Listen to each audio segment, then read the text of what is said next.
हां.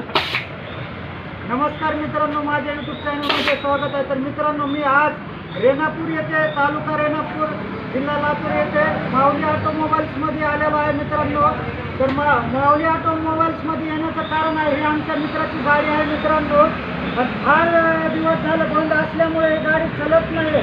तर खात्रीपूर्वक आमच्या एका मित्रानं सांगितलं किंवा रेणापूरला काम योग्य आणि क्वालिटीचं आणि क्वांटिटीचं आणि एकदम व्यवस्थित चांगलं करते. त्या मेकॅनिकला, माऊली भाऊ मेकॅनिकला जाऊन भेटा, तुम्ही ती गाडी दाखवा म्हणले. मग मी रेणापूरला आलो मित्रांनो. तर मी रेणापूरला आल्यावर मी चौकशी केल्यावर रेणापूरमध्ये 4-5 माणसाला विचारल्यावर त्या माणसाने सांगितले किंवा माऊली ऑटोमोबाईल्स ह्या दुकानामध्ये जे मेकॅनिक आहे ते एकदम व्यवस्थित आणि चांगलं गॅरंटीचं आणि क्वालिटीचं काम करतात. तर ते पाहू शकता, पानपट्टीवर मेकॅनिक आहेत.